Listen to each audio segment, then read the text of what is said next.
Assalamualaikum warahmatullahi wabarakatuh.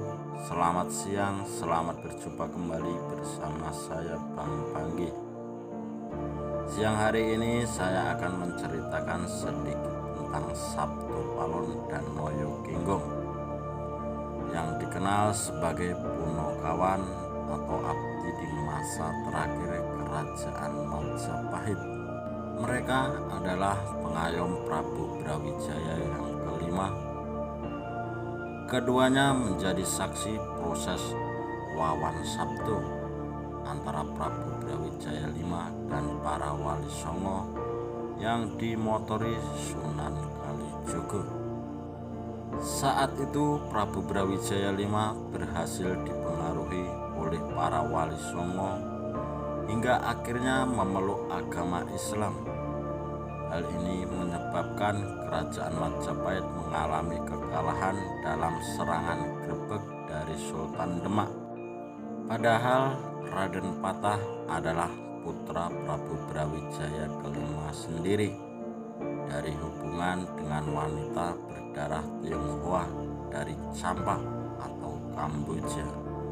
Meskipun Kerajaan Majapahit runtuh dan Prabu Brawijaya V masuk Islam, kedua Punokawan tersebut tidak mengikuti jejak Sang Prabu.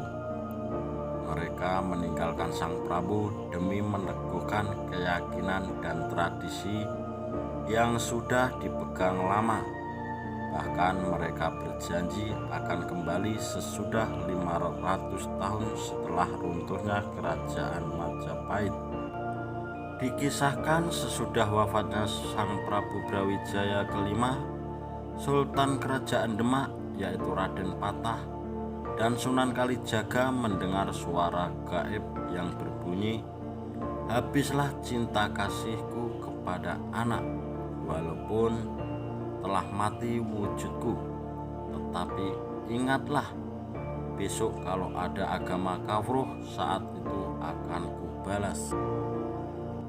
Meskipun mendengar suara gaib itu, Raden Patah dan Kanjeng Sunan Kalijaga merasa bersalah dan mereka ingin menebus kesalahannya dengan menggunakan jubah warna hitam.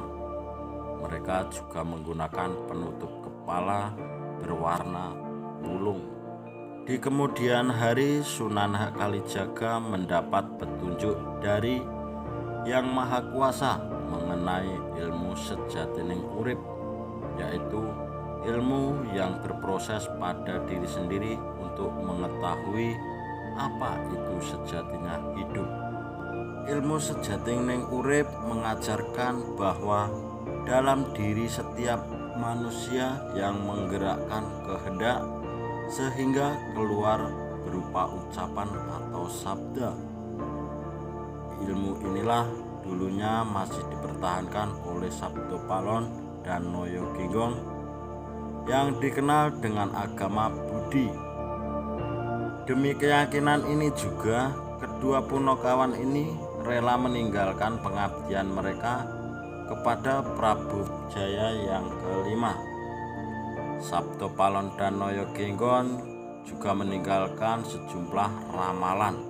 Di antaranya adalah kehadiran penjajah Belanda yang diibaratkan sebagai sosok kebubule meripat siwer.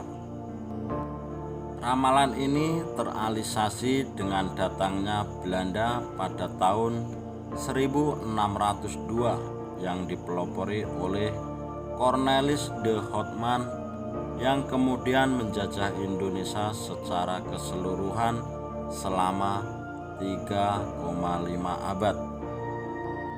Sedangkan realisasi ramalan lainnya di masa sekarang adalah pada perkembangan aliran kepercayaan yang diramalkan terjadi pada 500 tahun setelah runtuhnya Kerajaan Majapahit, di mana 500 tahun tersebut terhitung sejak tahun 1400 sekadang jatuh pada 1978.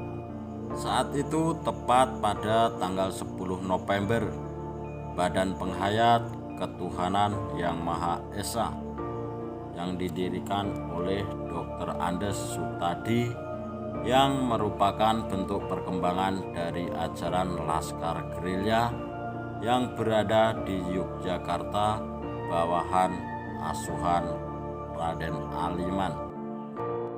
Sementara itu, ramalan Sabto Palon Danoyo Genggong yang paling kontroversial adalah kehancuran Islam di tanah Jawa yang terhitung 500 tahun setelah keruntuhan Kerajaan Majapahit. Ramalan yang juga dikenal dengan Sabto Palon Nagih Janji meramalkan bahwa agama Budi akan kembali berdiri menjadi satu di tanah Jawa. Ramalan ini adalah salah satu yang belum terrealisasi karena meskipun 500 tahun berlalu dan hingga sekarang pun agama Islam di Jawa masih kuat keberadaannya di tanah Jawa.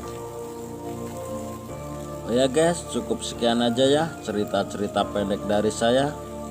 Bila ada kata-kata atau penerapan kata yang kurang pas, kurang sopan, dan kurang berkenan di hati saudara semuanya, saya Bang Panggih, manusia biasa, tidak luput dari dosa, meminta maaf yang sebesar-besarnya.